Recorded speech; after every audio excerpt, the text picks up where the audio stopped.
This thing is recording. Welcome, and who are you? My name is David Randolph. Do you have a middle name, David? Marcus, Marcus. Okay, all right. the senior, because there is a junior, or Oh, there's a second. Okay, Yeah. okay.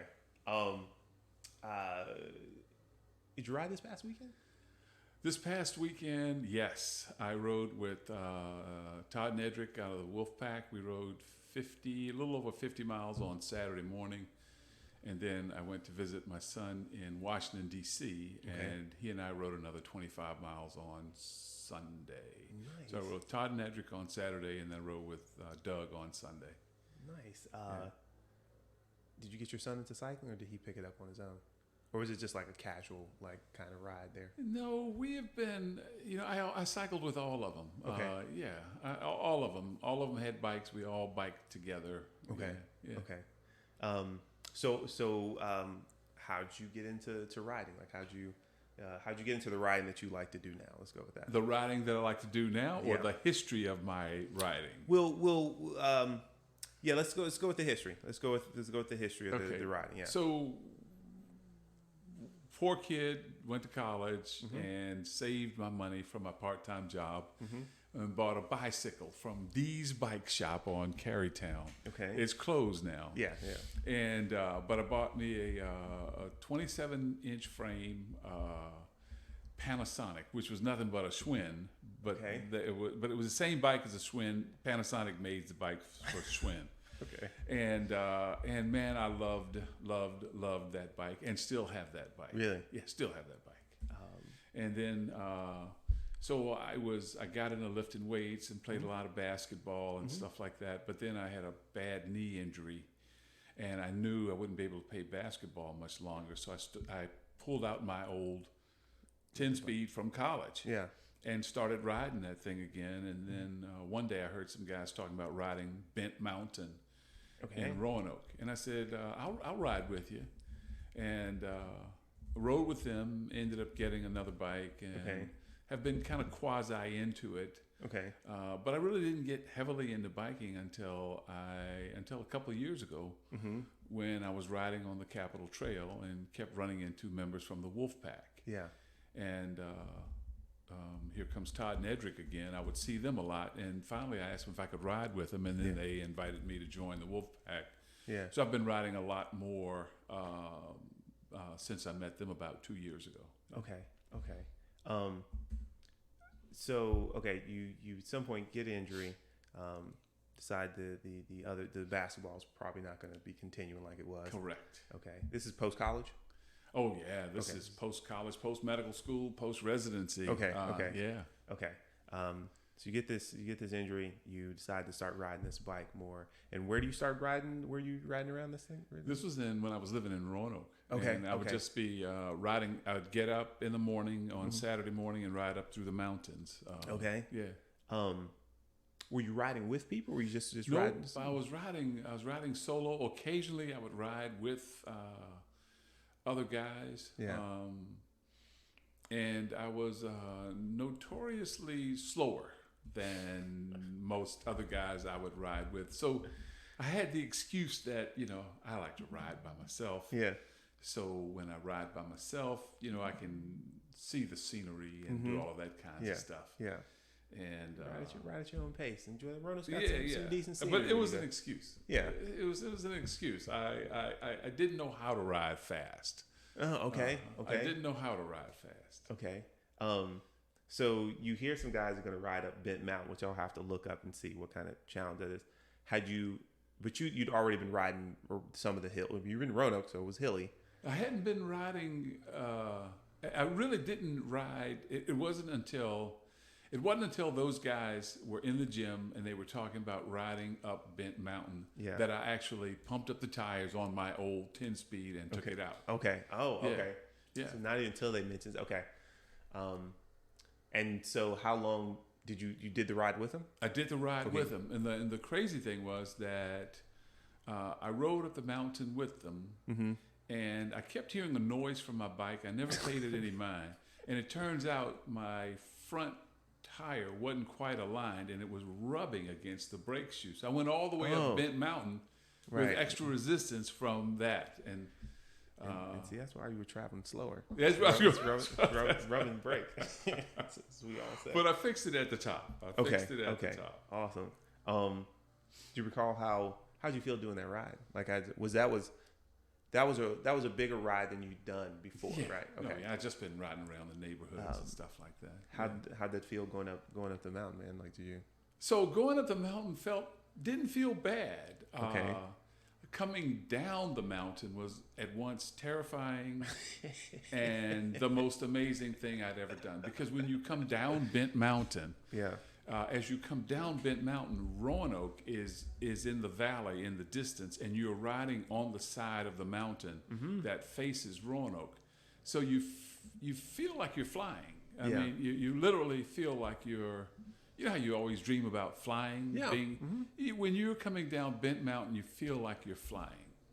And it's the most amazing thing. It's still one of my favorite things to do in the world right now, is to come down Bent Mountain, And I would imagine that first time descending a mountain is amazing.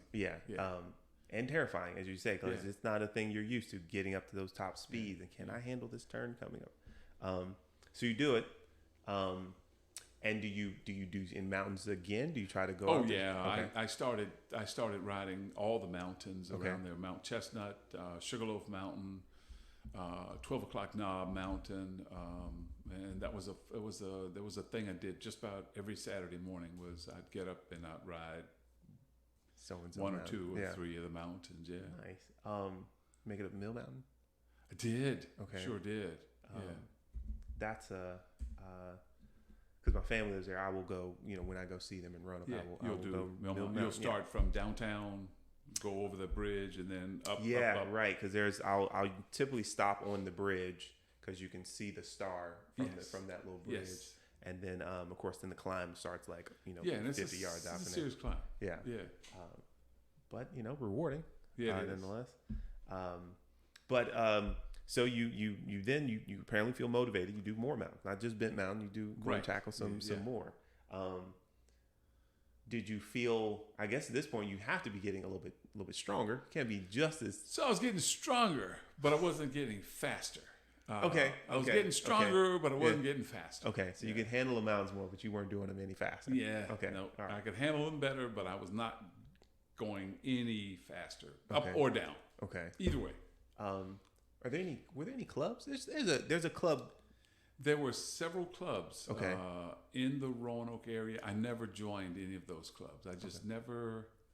I don't know. I was never tempted to join any of those clubs. Okay. Yeah. All right. So eventually you move from Roanoke. Yeah, my wife is from Richmond. Okay. She wanted to come home to be closer to her parents. Sure. And so we moved here. Mm-hmm. Yeah. You bring the bike with you. What happens with the riding then once you move here? What do you start doing? So when I would ride here, I would ride. We live out in Goshen County, so I would ride out into Goshen County, and again, I'd ride by myself, and I would cut through West Creek on my way out to Goshen County. Yeah. But still, I would just go for like long meditative rides. Okay. Like decompressing from the office and stuff like that. So you weren't sprinting or anything. You just out there leisurely ride. When I moved here, I bought a new bike. I bought a titanium 7. Okay. That was 69 centimeters. Okay.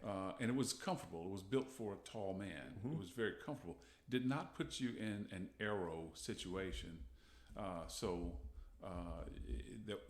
It was very, very comfortable ride. Had the longer crank, but it wasn't built for speed. It was built for touring. Okay. Nice long tours. Okay. For listeners, how tall are you, David? 6'7". 6'7". Okay. All right. So tall bike, tall man. Wait, to go back, when you're riding around in Bent Mountain, there's a step back here. Still in Roanoke, riding the hills. are you in full kit at this point? Are you just? Oh, no. Okay, you're No. just like t-shirt, shorts. Like what do you? T-shirt and a pair of pearly Zoomy shorts. I still got them. So you okay? They've not dry rotted yet. Those things are old, man. They're literally 25 years old, and they haven't dry rotted yet. Yeah. Okay, so did you immediately get bike shorts when you like? When did you actually like? I should probably get bike shorts. I don't know. There was a friend of mine, a lawyer there. Yeah. And he had on bike shorts, and so I ended up going to a bike shop and bought a pair of bike shorts. Yeah. Okay.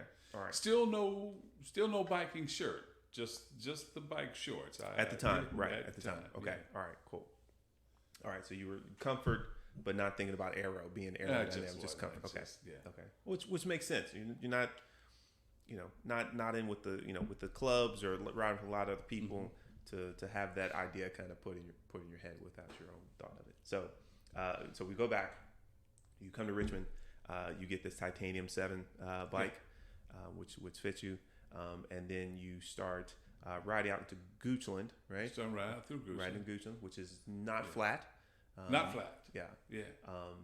So meditative ride. So how are we saying, like, did you just think like I'm gonna go ride an hour or an hour or two? Like, how are you thinking? So that was one rides? thing, and that's one thing that my wife knows never to ask me when I'm going for a bike ride. How long are you going to be gone? Because if you do something with a deadline, you can't really enjoy it. Because if you think, okay, I can only be out here for an hour, it takes tremendous amount of the enjoyment away from it. Okay. I like to go. I like to ride. Yeah. I like to get lost. I like to go out into Goochland County and end up on Twin Factory Road if you've ever been there. I like to just go out. I know the roads now, but I used to just like to go out and get lost and find my way home. And if it took me 2 hours or if it took me 4 hours, I never cared because it was just free. I was out there. I was free. Yeah. On these potentially getting lost rides, did you take a bike computer? I'm guessing your phone was fully charged. You took some precautions. I had a phone. I had a phone with me. It's so funny because you mentioned bike computer. I never knew how fast I was going because I never. Right, you didn't see a speed. I never had a speedometer. Never cared for one. Yeah. And but you weren't tracking your rides in any kind of way. I was not. So you were just riding. I was just riding. It was just riding. I was riding to keep in shape. I was riding to be able to eat what I wanted to eat. Right. Okay. Yeah. Have you heard the statement? If it's not on Strava, it didn't happen. I know. Okay. I'm just saying. Riding is riding. There's no evidence of any of that past. With my bike ride this past weekend, I told you I did 25 miles. I rode up. Have you ever biked around DC? No, I've not. DC has got some challenging hills, especially if you're going up to the National Cathedral. Okay. Which is sits up way up on a hill. And so I did that, and I could not download my ride from my Garmin to Strava. I still don't know why it wouldn't download. Maybe you can help me with that after this is over. But I'm like, my friends aren't gonna get to see that I rode up to the National Cathedral. Yeah. So it's a thing now. Okay. Oh yeah, it's a thing. It's a thing. Except for when you ride slow. And then you're like, okay, I don't think I'm going to put this one on Strava. So you're riding around. Where time frame? You're riding around Goochland. Yes. Whatever distance, just out to enjoy the ride. Hours of enjoying. Yes. And you're in tracking ride. You're just out. Just I'm not tracking. Out your phone with hopefully Google Maps on it. Okay. Correct. Did you think at any point in this time, did you think you were trying to do anything with your cycling other than just like, I just ride my bike and just a thing to do? I was just riding my bike, and in my brain, I was a good rider. I was fast. In my brain, I thought I was doing really well. Okay, keep going. Okay, sorry. Yeah. But then they open up you remember the Capitol Trail has been open now for how many years? It's about 4 or 5 years now. It's not been a decade. It's not been. So when they open up the Capitol Trail, I started riding the trail. Okay. And these guys would just come flying past me. Yeah. Yeah. That's right. Yeah, because you hit on the trail, you're definitely going to run into other riders more frequently, one way or the other. Now, you drive down to the trail. I would usually leave from. I would drive to Carytown. Okay. And I'd leave from Carytown, and then I'd work my way down to the trail. Okay. And then from there. Okay. Go. That's a good warm up. Did you do the whole trail? I had not done the whole trail. I would do segments on it. I hadn't done. So I'm 63 years old. Okay. And so I had this little deal with myself that that on my birthday I could ride the distance equivalent to my age. Okay. And so, you know, I would have to train for that. Like, okay. Yeah. Right now, because of riding with the Wolfpack, if I wanted to go out and ride 65 miles right now, I could just do it, and not a problem. But you know, I was like, I want to be, when I'm 65, I want to be able to ride 65 miles. And now, but it's how your perspectives change. Because it's, you know, riding 63 miles right now is nothing. Yeah. Whereas, you know, 3 years ago, that would have been that was a challenge. Yeah. You know? But again, I thought I was fast, and I thought I was a good cyclist. Yeah. And you, okay, so fast and a good cyclist are kind of relative terms, kind of thing, yes. Right? So you were getting out to what you described so far. You were a regular rider. How often were you riding? You didn't answer that question. Gosh, I ride. But wait. When you were riding in Goochland, you hadn't quite met any people, you know, a couple years back. Oh, I was riding every Saturday. Okay. For sure. Okay. Every Saturday, and I'd go out in the afternoons after work and ride. Okay. 20 miles. Okay. Yeah, I'd ride 10 or 20 miles. Okay. So two or three times a week. Yeah. 2 or 3 times a week. So again, fast and good cyclists are with my cycling cages, you know, with the cages on the pedal. pedal. Really? I didn't have the clips. Yeah. Okay. I know. Cages seem real dangerous now that I've clipped I cages. know, right? Did the Titanium 7 come with the cages, or did you put the cages on? Put cages on. You put the cages. Okay. When did you get cycling shoes? Oh. When did you get clipped in? When did you get cycling shoes? That has happened, right? You're that has. Oh, okay, I'm definitely clipped in now. Okay. Yeah, right. yeah, I'm definitely. Do you recall when that happened? I bought a pair of speed plays. Gosh, when did I get those speed? I imagine 4 years ago. Okay. Yeah. Are those the only clipped-in pedals you've tried, the speed play? No, I don't use them anymore. Oh, okay. I started having some problems with the ball of my toe, and I thought it was because of the speed play, but it something else. I changed to the looks. The SPDS, the triangular looking. Yes. Okay. Yeah. Okay. Yeah, I changed to those, and it did not help it at all. Okay. However, stretching did. Oh, okay. Yeah. Awesome. Yeah. Now that you've tried both, right, speed play and the look, what's your opinion of the two systems? I like the speed play better. Okay. Because I had the kind that allowed you some knee rotation. So I like them better. But it appears when I ride long distance, the looks are more comfortable. Ooh, now, okay. I don't know if that's the case or not, but it just from my anecdotal experience, it appears that the looks are more comfortable on long rides. Okay. You know, I've not asked anybody. I've heard that before with the speed play, that there's a bit more play in using the pedals, that kind of thing. And I suppose easier in the knees and also easier to clip into.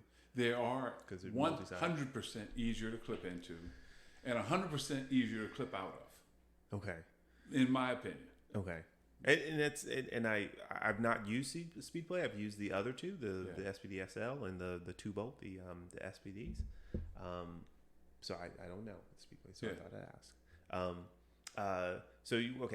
ask. You have the Titanium 7. You're riding out in the trail. You're getting passed by other cyclists, still thinking you're a good cyclist, but apparently these must be gooder cyclists. They're killing me. Yeah. And you meet Todd and Edric? Todd and Edric. Okay. Yeah. And do you recall the first ride with them? Do you recall where they were? Okay. Sure. We were. I was out there with my youngest son. This was the one who played football at Notre Dame. Okay. and he was home, and we went out for a ride, and he has legs that look like they belong in a magazine. He has the perfect quads and calves, and I mean he's really cut. And I think, and so Todd and Edric saw his legs. Yeah. And they said, "Can we tuck in behind you guys?" Okay. Yeah. So of course, I'm thinking I'm pretty fast, Yeah. and Doug's a good athlete. Yeah. So we turned it up, and we I don't know how far we went. It wasn't that far. Yeah. And so they were right behind us, and then and so they it was their turn to draft. I've forgotten which one to pull. Yeah. But they started pulling, and we couldn't hang with them. Mm-hmm. And we're like, okay, Yeah. something. This is a new dimension here. Yeah. So we both learned a lesson. So and that's when I started riding with them more. Todd and Edric, because and Edric was like, I was like, I can't ride with you guys. And he said, if you just come out and train with us, Yeah. Mm-hmm. He said Todd will get you there. Yeah. He said Todd will get you there. And Yeah. so I would go out and I'd ride with them. Okay. On weekends, and then it became more Right. during the week. Yeah. Yeah, because you won't get fast unless you ride faster, kind of thing. When it was a funny situation when I was in Roanoke. I was talking to a guy at a bike shop about and you know how the stereotypical, I hope I'm not stepping on anybody's toes, but your stereotypical guy who works in a bike shop, is the long hair, the tattoos. Okay. And Yeah. So I was walking and talking to this guy, and I said, I'm having trouble climbing these mountains, and tell me what I need to do. What gears I need, what technique do I need? And the guy just kind of stood there and he looked at me for an uncomfortably long time. Yeah. And he said, "You got to spend more time on your bike." And I was like, well, that was helpful, but he was right. telling the truth. Yeah. And then later on, it's like, how do you ride faster? Yeah. Is you got to ride faster. Yeah. And the only way to ride fast is to ride fast. Yeah. So, there's no shortcuts in cycling. There's no shortcuts. No, not any healthy ones at least. Yeah. Okay. How do you feel about climbing now? Do you just you were doing mountains? Do you still feel good about climbing? So I hate climbing, but the problem is like Tim in our group, Tim in the Wolfpack. Yeah. Tim weighs 140 pounds, baby, soaking wet. Yeah. So he just dances right, up. yeah. He dances up the quick, hills. I'm 230 pounds. Yeah. 230 pounds is 230 pounds, no matter how you slice it. And if you got to carry that much up a hill, it's gonna get you. Yeah. It's gonna get you. It's taxing. Yeah. So I have to work really hard and psych myself out on the hills. When it comes to doing big climbs, like I think it's a bit of a group conversation of like, okay, we know this big hill or this actual mountain's coming up. Like everybody either we're gonna do it together, or like we'll do it at our own pace, but we're gonna regroup when we get to the top before we bomb down. Like let's regroup here, pull over into the overlook kind of thing. I think that's a conversation people should have before they start going out and climbing mountains with groups and whatnot. Because you can find that people you ride the flats and you can keep up or even go faster than them, but you get to the hills and all 230 pounds is activated. It's a whole different story, man. It's a whole different story. So you're riding with Todd and Edric. I guess you start meeting some other people with the Wolfpack. Yes. Okay. Yeah. And before I met them, before I met Todd and Edric, I was riding, and it was a group, and it was a Wolfpack, and they came through, and they turned off of the trail and onto. Is it Osborne? Osborne. Yeah, the 7-Eleven. And so they had a little bit of a head start on me, but I said, I'm going to catch these guys. Never saw them again. Could not. They went around that first turn, and that was it. I never saw them again, man. Never saw them again. They were flying.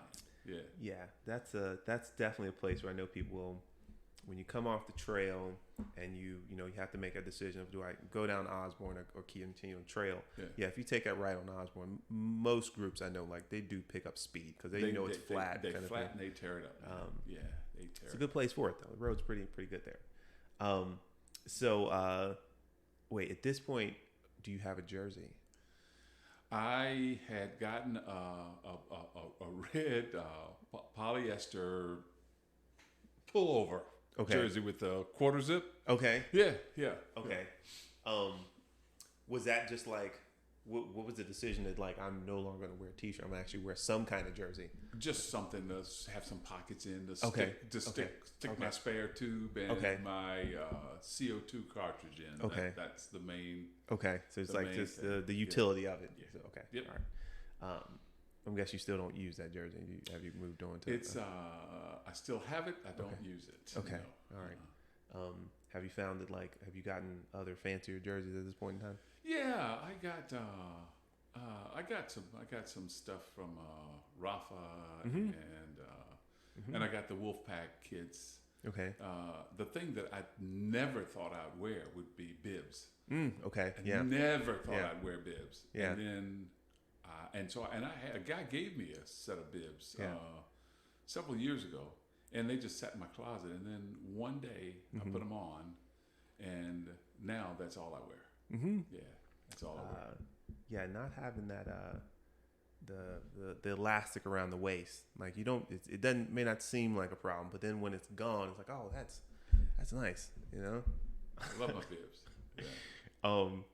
Okay, so you can you tell a difference between that jersey you had with the utility, half zip, to, like, the jerseys you wear now, the Rafa jersey? They're tighter and they're more aerodynamic. Okay. But the big thing is I have a different bike now. Okay. Yeah. Okay.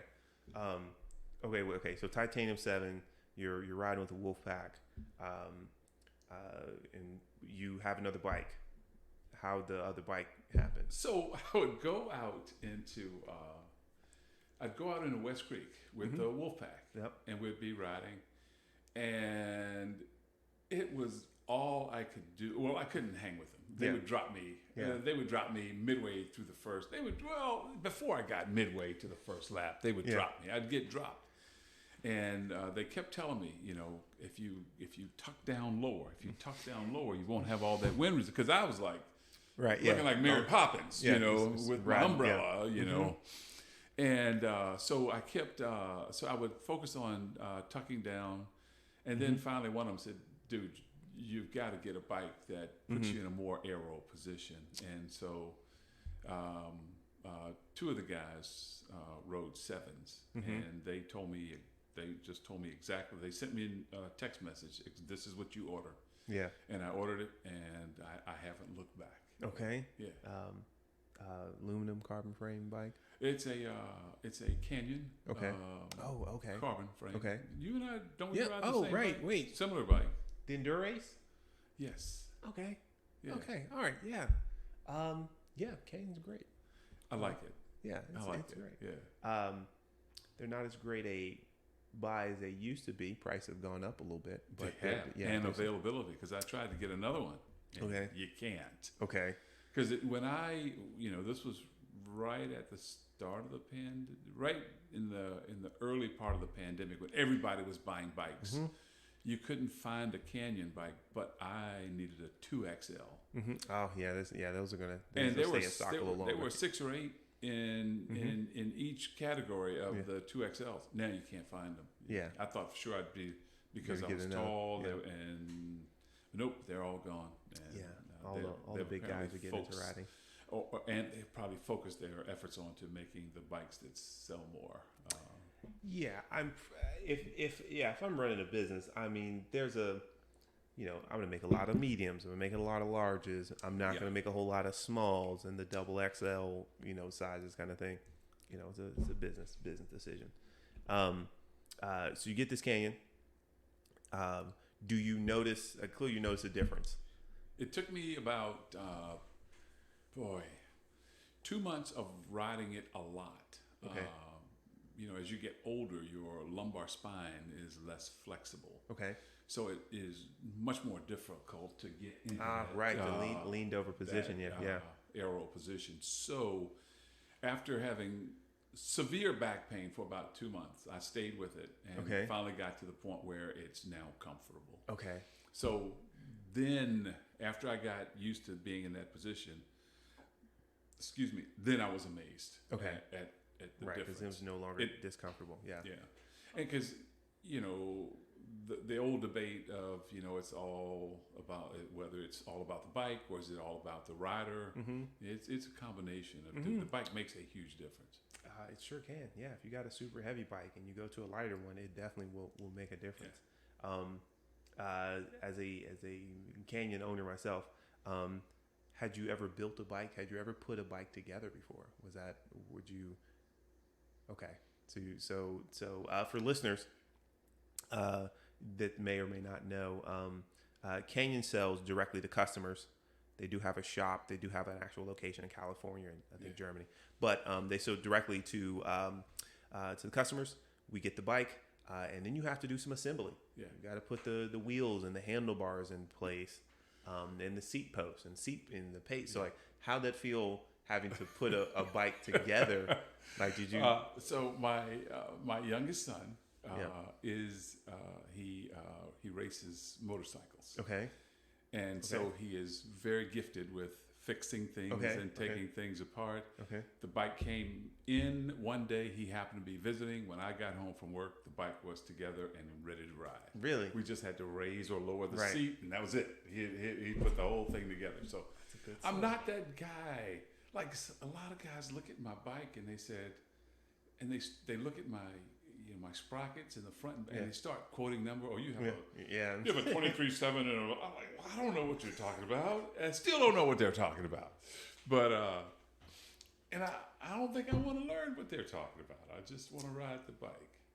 So, with the next bike, if there's a next bike, right? Not saying because the Canyon Endurace is a great bike, right? When it comes to, because you moved up from this titanium bike to this lighter carbon frame bike, and if the next road bike would likely be another super light carbon fiber kind of bike, it may prove useful knowing a little bit how your bike is set up so that you can understand how would I benefit from another bike, because the titanium to this one is a big jump.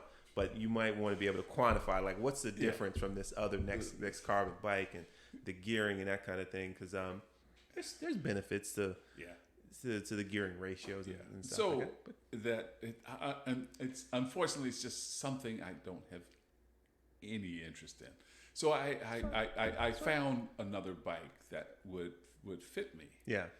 And so I texted it to Chris Clark and said, I'm thinking about this bike, and he's like, no, that's not going to give you any more than what you got. It's got a little upgrade on the rims, and I think there were 2 minor things, but it had different rims and something else very minor. Yeah.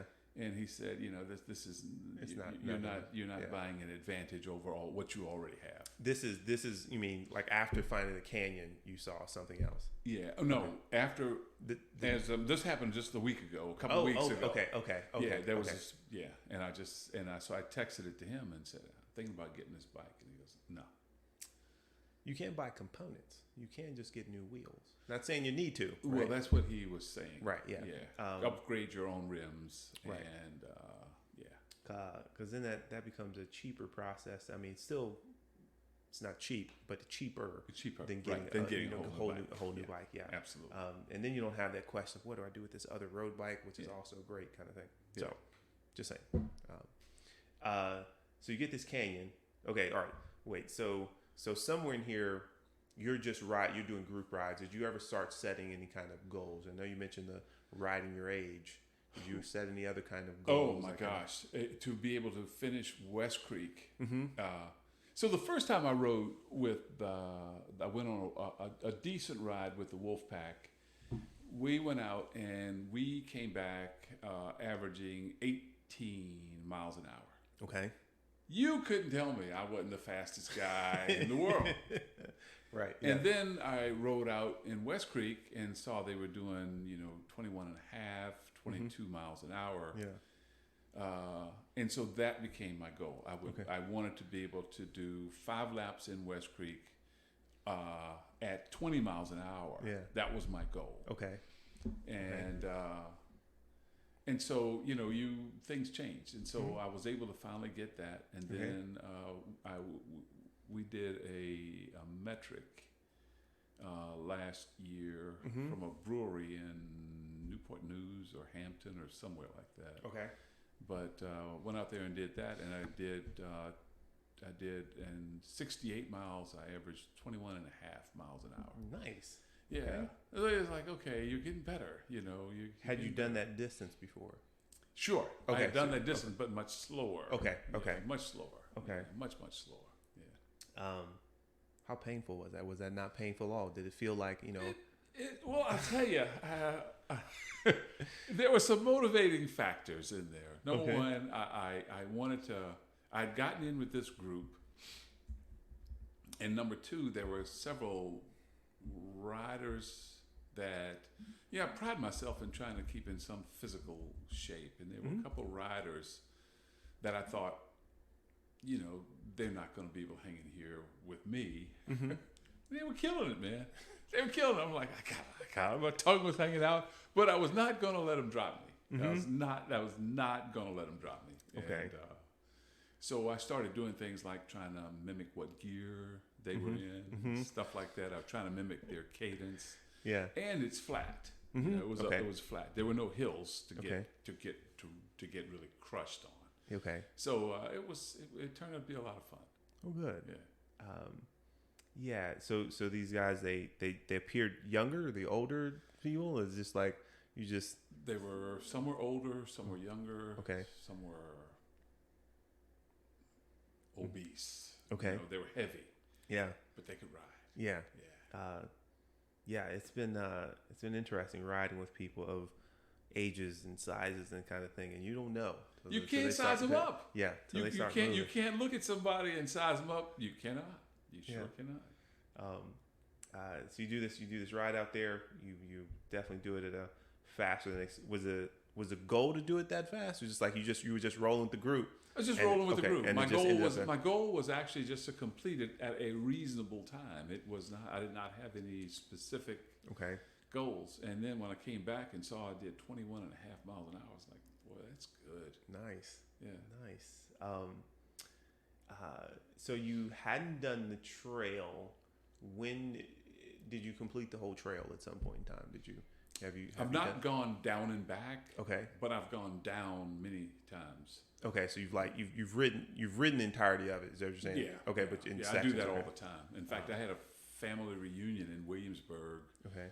On Saturday, and I was going to do it, but I got afraid of the weather. And but 2 weekends before that, me and Jesse and my group, we rode down, and our wives met us. They went to the outlets, and we ate lunch, and then they brought us back. Yeah. Okay. Yeah. Nice. Have you done a century ride before? Yeah. Okay. Do you recall your first one? I do.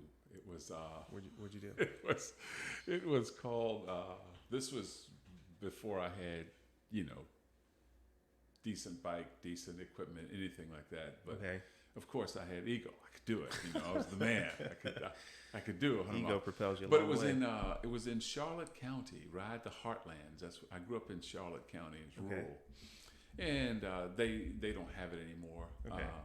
But it was 100 miles, and I remember when I finally finished, and I was so ill.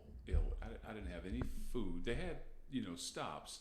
Yeah. But I didn't have any electrolytes. I was just drinking water or Gatorade at the stops.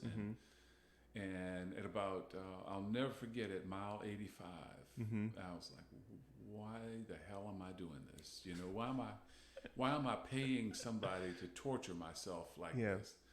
And I finally finished it, and I remember sitting on the back of my truck, sitting on the tailgate, and I said, dear God, I know I'm gonna have some serious cramps tonight. If you can, just not so bad.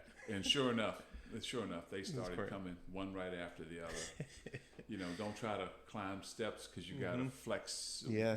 You gotta flex a hamstring, and that thing would lock up. And oh gosh, misery. Okay, wait. I'm gonna move back a little bit. When you're riding around, the Roanoke area, what are you taking with you on those rides when you start trying to do the mountains and things like that? What were you taking with you? Just a bottle of Gatorade. That was Okay. it. That's it. Okay. No food, just a bottle of Gatorade. Yeah. Okay. You didn't run into any problems I ran out a couple times and would beg. I remember at the top of Bent Mountain one time. Yeah. There was this couple, and I'd gone out beyond the summit of Bent Mountain, Okay. and out into Franklin County, I think. Okay.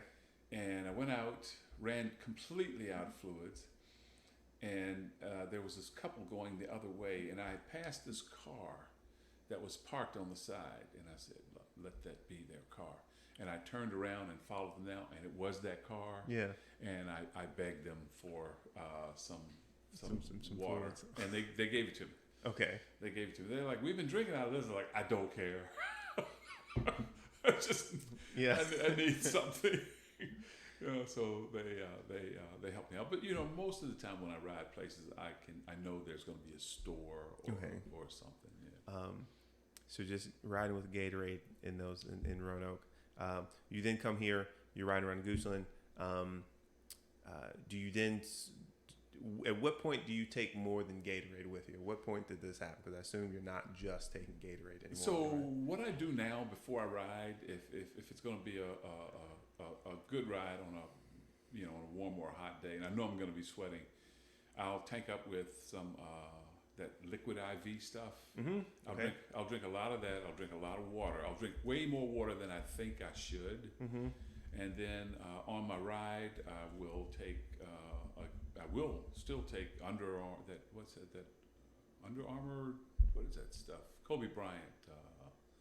But I'll take some of that. It's a Gatorade competitor. Okay. Oh man, Powerade? No, it's Under Armour. I mean, maybe it is. I don't know, but that's fine. Body Armor. I've forgotten what the name of it. But I'll take some of that, and then I'll take some honey in water. Okay. But I drink plenty now. Okay. I know to drink way more than I think I'll need. Okay. Yeah, definitely better to, because you can overhydrated. You can deal with that along the ride, as opposed to like being underhydrated. Absolutely. The one problem that I do have is that I have never been one to wake up in the morning and eat breakfast. Okay. I always, even as a kid, I did not like eating breakfast in the morning. So like if I have to go for a ride that leaves at 6:30 in the morning, yeah. If I eat anything, it feels like it's coming up the entire ride. Okay. So that kind of sucks. Okay. Not getting a chance to eat before a ride kind of thing. But there's some things about, there's some benefits somewhere about doing fasted riding kind of thing. But that's like, if you're training for something like that. So what do you take? What foods do you take with you now? Do you take food? Do you take any kind of not solid? As much. Every once in a while I'll remember a Cliff Bar or something like that. But okay, yeah. Okay. I tend to do okay. I tend to do okay. Okay. Yeah, because I mean, if you've got hydration, that can take you quite a ways, particularly if it's electrolyte. Some calories, some calories in that. But I mean, if we're gonna go like 80 to 100 miles, I'll make sure I have some stuff to take. Yeah. Okay. So you do this first 100 miles, Charlotte County, ride the Heartlands. Do you recall when did you try to do another century? Oh my gosh! It probably wasn't until. Was it another event or was it like a? It was an event. I'm trying to think. I'm just trying to figure where we were at in the story. I think my next 100-mile ride was Seagull Century last year. Really? Yeah. Okay. Because I swore to myself that there's no reason for me to do 100 miles. There's no, why would I ever want to ride? Why would I ever want to punish myself like that again? Yeah. But you've been riding quite a bit at this point. If you did it last year as your second century, you've been riding quite a bit. And I'm assuming, I'm not sure about this Charlotte County ride, but I'm assuming it did not have the numbers that the Seagull Century had. The participants. Oh no, yeah, okay. No, it was not many people at all. Okay. How did that feel doing the Seagull Century? How did Seagull Century felt great. Okay. Seagull Century felt good the whole time. Okay. All right. Because it's flat, but I understand it gets windy. Windy. Yeah. So some ways you have crosswinds. Yeah. Some ways you have headwind. Some ways you have tailwind. Yeah. Okay. Of course, it always feels like a tailwind. but it was a good ride. Did it feel odd or great to have that large of a crowd? Like, because I've not done it, but I know the numbers. Oh, it's motivating. Okay. Yeah, it's very motivating. Okay. It's very, very motivating. Okay.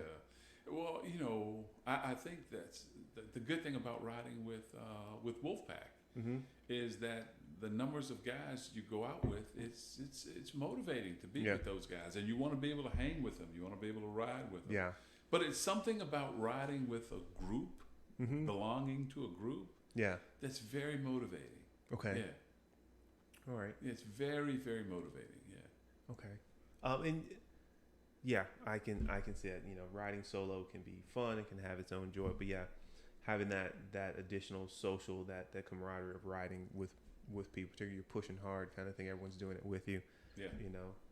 Kind of thing. And make those longer rides a lot easier. Yeah. And consequently, I don't do any meditative rides anymore. Really?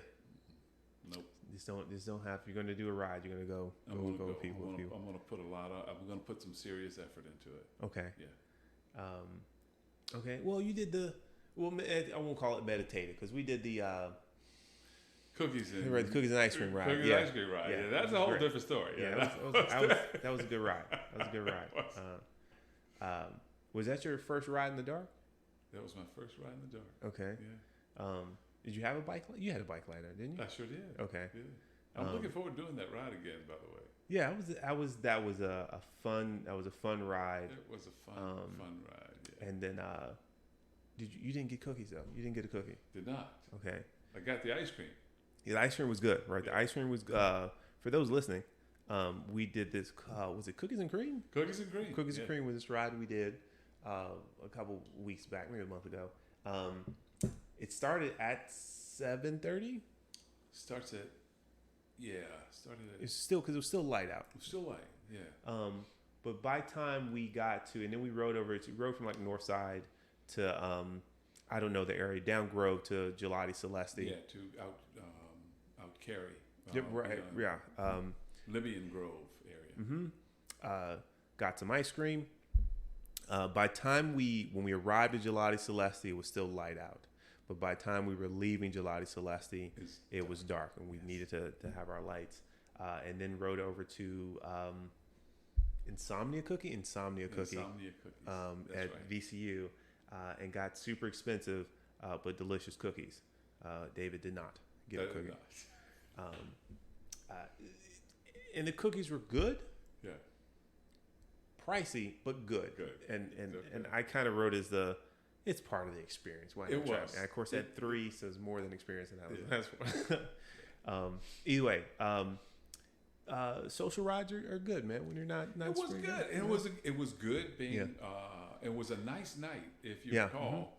And there were a lot of people throughout the fan that were on their porches, cheering us on, and it was nice. It was very nice. I will likely do that ride again if I can get another free Monday. Was it Monday? Tuesday. It was a Tuesday. Because I wanted to go last. Right. I wanted to go last Tuesday. Yeah. And I kept and they have a Facebook page, and I posted on the Facebook page asking if they were going to have that ride, and nobody ever answered. Okay. They may not. Rides can't happen all the time. So you do a second century in Seagull. You finish that one. You didn't feel destroyed by that one. You felt okay. Good. Felt good by the time you finished that one. Yeah, it felt real good. No serious cramps after that None. one? Okay, awesome. So you stayed hydrated. Have you done more events? Like official, like you had to register and show up for these things? Yeah, we did the Tour Divine this year. Tour Divine, okay. Yeah, Tour Divine. It's it's a winery in North Carolina. Okay. You go like you're going to South Hill, and Okay. just stay on 85, and Okay. it's only about 20 miles outside of South Hill. Okay. And I can't remember how long the ride was, but probably about 65 miles. Okay. Hills, very hilly, Okay. but very very much fun. Okay. It's a good ride. Okay. Are there any more challenges? Any more things you're like, I want to try to do this, kind of thing? Is there some other thing you've set your heart on that you're going to try to do with your biking? No, I just want to be able to, like I said, if I wanted to be able to walk out of here, get on my bike, and ride 65 miles. Yeah. I want to be able to do that. Okay. I don't want to have limitations on how far, or if I wanted to ride 100 miles. Okay. And literally, I feel like if I left out of here right now and got on my bike, I could ride 50 miles out and 50 miles back. Yeah. Awesome. I do recommend doing the trail sometime. It's not, you're not going to come out and be like, oh, this was like the greatest scenery ever. Yeah. But it's a fairly safe and easy century to put in, and there's food all along the way. Food along the way, right. And if you start early enough, you can make it. It's fairly easy to get to Colonial Williamsburg to also to put a few more miles in to go eat and then come back, kind of thing. Not that Colonial Williamsburg is a bad or good place to visit, but nonetheless, yeah. Well, the thing that the first time I did the entire trail was that I thought the trail, started at Shiplock Park and then ended in Williamsburg, but it doesn't. It ends in Jamestown. Yep. Then you got to work your way over to Williamsburg, and I haven't found the best route to get to Williamsburg. You got to get on. You're getting on roads with cars. Okay. And that's where I was, and I didn't like it. Yeah. Because I got that little Garmin Varia that dings when a car's behind you. And it's very uncomfortable if all you hear is ding, ding, ding, ding, ding, ding, ding, ding, ding. It is. I didn't like that at all. I'm glad the radar works. Yeah, it does. Not a complete advocate for buying new toys, but the Varia radar is great. For those who may not have heard of the Garmin Varia radar, is a bike light that is a radar that will connect to your bike computer and alert you when it detects a car behind you, and it will actually show you on your bike computer a little dot indicating the distance of that car as it approaches you, and it will show you multiple cars typically as well. Absolutely. Fantastic. I love it. Right. It's worth every penny you pay for it. Mm-hmm. Yeah. Oh, it's not a $10 light, but it'll last. I think I've had it on for 13 hours. It's the longest I've been out on a ride with it still working. Either way, Varia radar. It's great. In fact, I was out on a ride Saturday. I did a ride Saturday out of Hanover with Haywood, Kyron, Rafiq, and Jason Cook. Yeah, sure.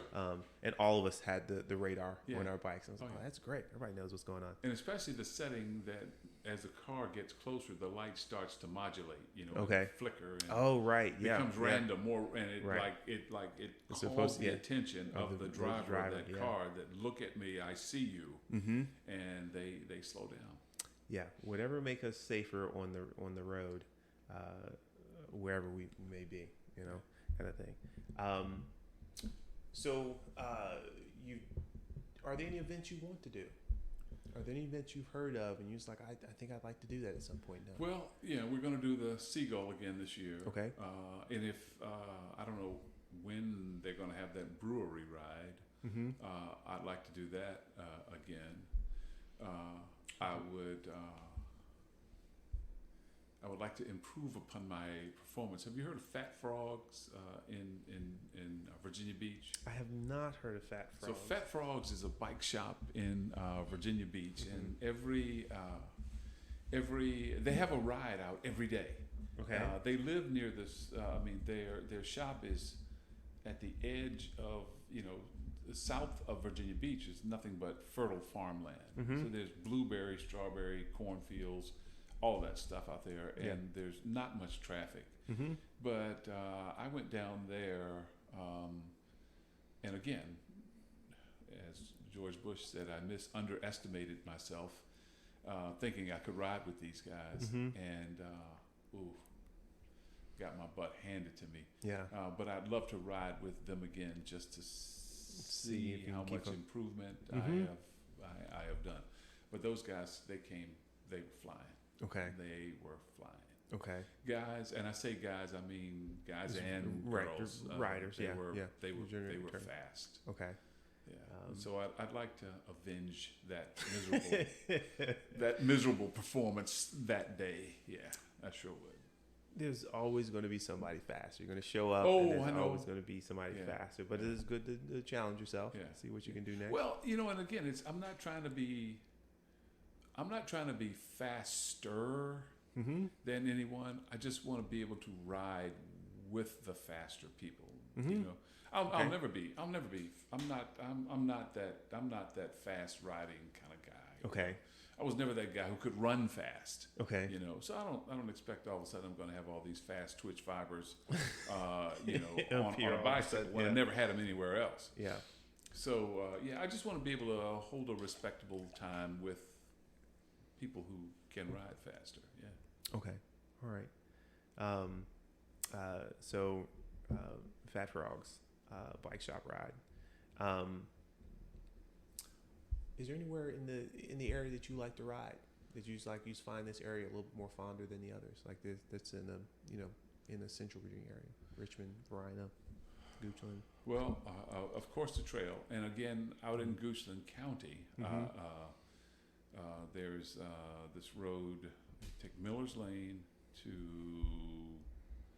I'm drawing a blank on the name of the road, but it has some big hills. Okay. It has some big hills on Okay. it, and it's a fun ride, and you can make those hills.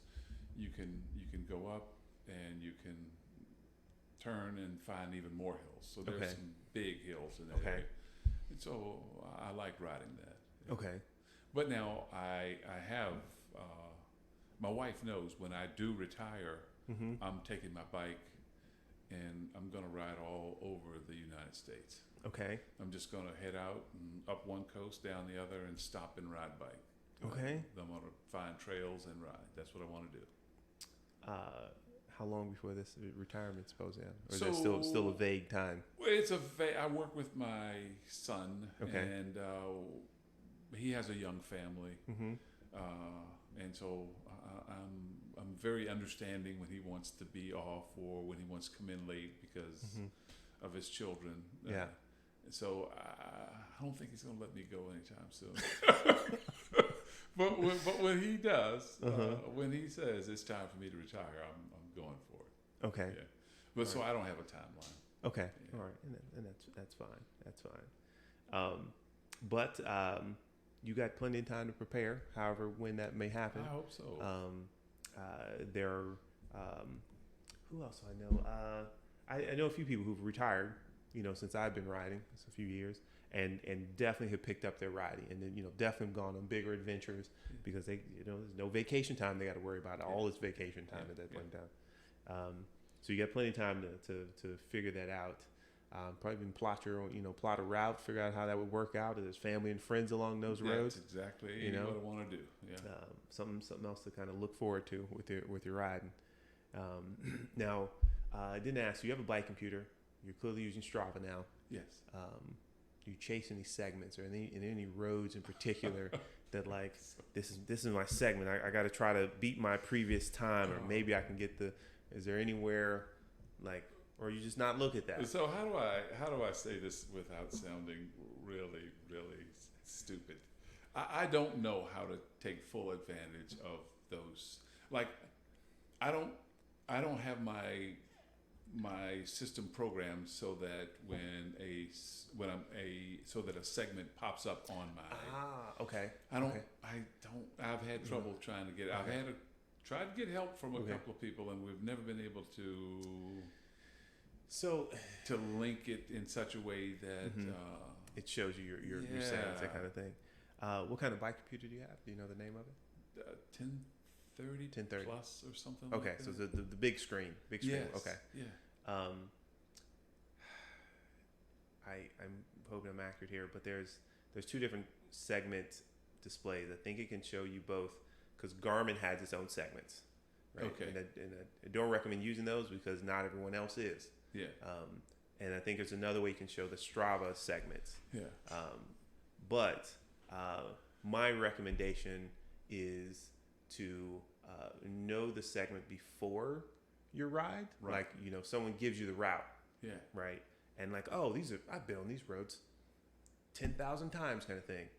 And I've been on this particular road and I've gone fast. It's flat. Well, where's the segment starting in? Like before the ride. Yeah. That way Yeah. beforehand, right? And just, pick one, two or something. On roads kind of thing, as opposed to roads you don't know kind of thing. Well, and one thing it does is that on my bike computer, it'll tell me if there's a sharp right-hand turn.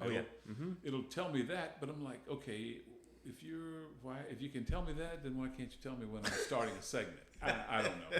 Again, I'm taking full blame for this. Yeah. I don't know. I'm not that savvy. There is like a check box or something like that like depending on what profile show you the Strava segments and things like that. When that comes up, sometimes when you have those other like show me this thing when I get to a certain spot, it won't then show you your ride stats anymore. It'll show you that segment or something like that. Like there's getting into details. There's a Climb Pro feature with the Garmin, right? And if you have that on, it will then show you a little like elevation graph when you get to this climb that it detected in your route. But it won't show you your ride stats. It won't show you your speed anymore because this new screen comes up. Okay. Kind of thing. Just and it will show you this little elevation graph, and it'll show you a dot where you're at, kind of which can be useful, to know how much pain you're going to be facing. Right. It can be, but the one thing this thing doesn't do very well is that it doesn't give you a relational point. It doesn't say, this upward line you see is 2 miles long or 3 miles long. It doesn't give you it doesn't let you know the scale of this thing. You could be going up a mountain or you could be going up a hill to somebody's driveway. It doesn't show either way. So yes, we probably can figure out how to get your Strava segments to show up on your Garmin if you'd like, man. So we figure out how you started riding. Have you signed up for any more events this year? So have you already signed up for Seagull? Sure did. Okay, yeah. First night they offered it. I signed it. Yeah. Okay. Yeah. Yeah, because I've heard Seagull sells out pretty quickly. Okay. Now let me look through my list here. The snacks, cycling events. Why do you keep riding? I keep riding. Well, I had hip dysplasia growing up, so I've had a hip replacement. Okay. And then that knee that I tore up eventually was replaced. So I've had a knee replacement. Okay, wow. Yeah. So I can't run. I can't play basketball. Cycling is the best way for me to keep in shape. Okay. And so that's one of my motivators. Okay. Is that I use cycling to keep in shape. Yeah. Okay. Okay. That's a fine motivation amongst the many that somebody might have. You mentioned some riding with your kids. Do they ride to some degree, kind of thing? Do they ride like as much as you do, or? My daughter has twins that are almost 2 years old. Okay. And she used to ride with me a lot. Okay. Yeah. But when she was in a residency, we would ride a fair amount. Okay. But she doesn't ride much anymore now. But she bought me a little rickshaw. Okay. A little buggy that you hook to the back of your bike. And so I take her twins out. And then my son that I work with, I've got a bike with a bike seat mounted to the back of the seat. Yeah. And so I take his son out all the time on that. He loves it. Loves riding on the bike. Yeah. Okay. That's very cute. And then my youngest son rides. He rides a fair amount. Oh, really? Okay. Okay. Yeah, he rides a fair amount. Yeah. Is that the one who's in DC? He's in DC. Okay. Yeah, he rides a fair amount. Yeah. Okay. All right. Yeah. Well, that's cool. I'm curious of people who, you know, does their family circle ride? You know, kind of does their family circle participate in this craziness of the riding all the time? So I was curious about that. Do you take your bike with you on your non-cycling vacations? Not that you've been on any cycling vacations, but do you, when you go on a trip, do I take my bike with me? Take your bike with you? So that's interesting you say that, because now every time I think of going on vacation, I try and figure out how I can have a bike there, or how I can take my bike with me. Yes, absolutely. Okay. Yeah, absolutely. And that's within the last few years, kind of. That's thing? within the past 2 years. Okay. Within the past 2 years, I'll tell you. So we go to this place in Arizona, usually in late January, early February. Yeah. And it's about it's about 5 miles from Mount Lemmon, from the base of Mount Lemmon, where a lot of pro cyclists come to train in Tucson, Arizona. And so they have a 65 centimeter bike that they keep there. Okay. And so I had them put a longer stem. This was when I was still used to being upright. Upright, yeah. So I had them put a stem extender on it. Mm-hmm. And Mount Lemmon, I think elevation at the top is about like 8,500, something like that. Okay. And so, you know, I would make it an all-day thing. You know, I'd climb. I never got all the way to tip top, but I got up to like 55, 6,000. So it'd take you literally a long time to climb. I could probably do it a lot better. I haven't done it since the pandemic hit. Mm-hmm. But coming off of the mountain with a what I would call a resort bike. It's a nice bike, by the way. But with that elongated stem, whenever I would get close to like 30 miles an hour, I would have a speed wobble. Have you ever had a speed wobble? No. What is it? It's freaking terrifying. It's like the bike just all of a sudden just... Oh my God. It's the most scariest thing you can experience when you're coming straight down a mountain. Yeah. Yeah. And all you see on either side are cacti and, you know, forest, and your bike starts to vibrate. Yeah. Yeah. So I think the next time I go is I'll tell them not to put that extender on it, and I should be okay. And that's some local bike shop down there. The place that I go has a its own the place shop. That they yeah, it has its own little bike shop. Yeah. Okay. I flew with a bike in September. Yeah. San Juan Islands is where I got the Cup Coaster. Yeah. It's, you know, it seems like it would be nerve-wracking, but with the bike box or the bike bag, it's an Evoc case that somebody loaned me. Worked out quite well, you know, flying with the bike. I put an air tag on the bike, so when I was, you know, flying and exchanging, you know, going from one plane to the next, I could see my bag move, you know, kind of thing on my phone. Oh yeah. And it went fairly well. So just saying. What size bike? Yeah. I have a large. Yeah. And it had no trouble fitting in that bike. No problem. Yeah. No problems at all. I didn't have to in this particular bag. This Evoc case, EVOC. I'll send you a link. Someone let me borrow this bag, and I had to take the wheels off, and I took the pedals off, and that's it. So the seat post stayed in, kind of thing. So handlebar stayed on. Yeah, handlebar stayed in place. Didn't have to take, nice. And it kind of mounts inside the case. So the case, like it's like a little thing to hold your fork. Sure. So like a little axles on both sides, and it mounts in there. It's got wheels on it, zips up. It's got a bunch of pockets and actually plenty of space inside the bag. So I threw a bunch of towels and clothes in the bag as well. Sure. To kind of not to get it up to weight, but just to give it cushion. I had to take the stuff anyway. It moves pretty easily. I mean, you can get cumbersome if you've got like 4 other bags. but it is a full bike, so it does take up more space than just the bike. Either way, it is possible to fly with the bike. Yeah. One good thing to think of. The other place that I biked that I really, really liked was Key West. Yeah. Okay.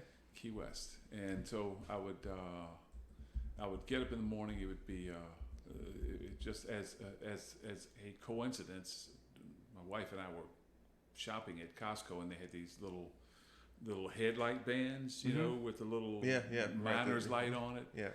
And I ended up buying one of those, and at the last minute, I happened to see it on the counter, and I just threw it in my bag. Yeah.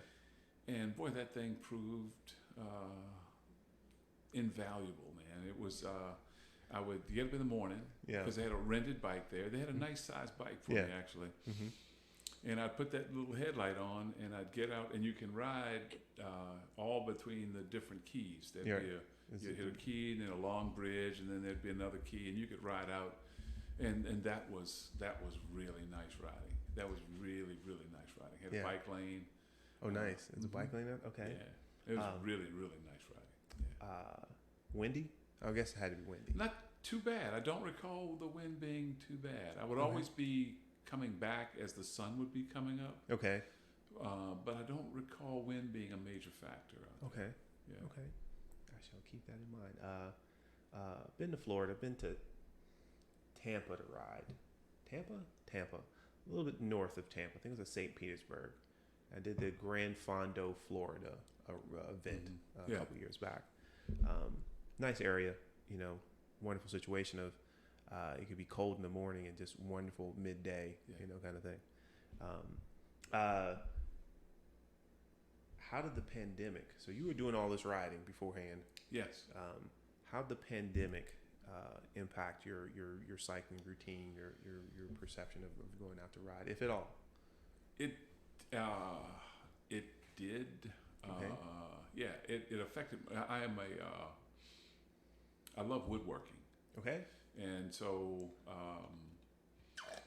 when you're working, in the medical field during a pandemic, it's stressful as hell during the week. It's just you're getting used to wearing a mask. Just for people listening, and what is your profession? Radiation oncology. Okay. Yeah. Okay. And so you're in a mask. You're terrified about contracting COVID and giving it to your patients or bringing it home to your wife, and it's just stressful, man. Yeah. So I would instead of riding on Saturday, I have a place that I go to with a workshop, and I make furniture. Okay. And that to me is. That was your relief. And so I started doing more of that on the weekends than I would riding. Okay. Yeah. Is there any particular type of furniture or piece that you like to make? Or is there something I make everything. I furnish my house, all my kids' house. My son has gotten into it now. Okay. We just finished a dining room table that's 11 feet long and 4 feet wide, and delivered that to a guy in Detroit. And then when we delivered the table, we got commissioned to build 6 chairs. Really? Okay. Yeah, so did you? It's my show, so we can talk about the non-cycling stuff. Did you get into that did you already have, were those things you were already doing and you picked up? I was already doing that. I've been doing that I've been making furniture I've been married 40 years. I've been making furniture for 41 years. Okay. All right. We didn't have any furniture when we were thinking about getting married, and I started nailing some old crates together for tables and a bed, and yeah. So that sealed the deal. That was 40 years later. Sorry. I don't know why she stays with me. Okay. So you started doing a bit more woodworking? Doing more woodworking, yeah. Okay. Yeah. All right. Have you been in any accidents? Nope. Okay.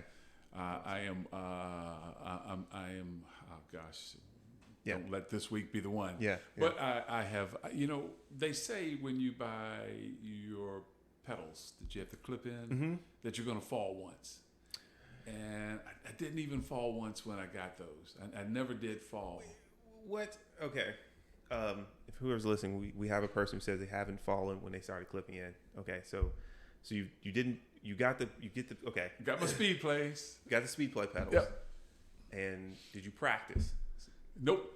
You got on them, put them went on a on, ride. and said, I'm going to do this. Hey, yeah. And didn't fall.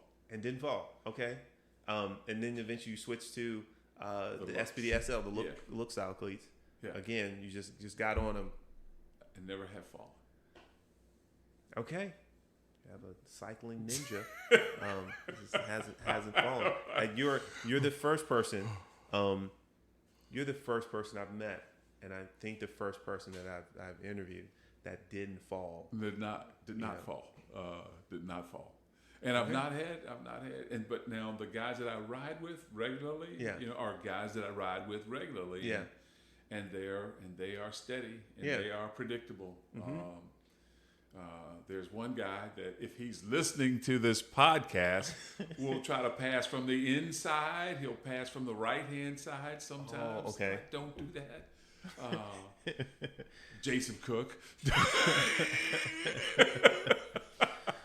ride him out, man. I just rode with him.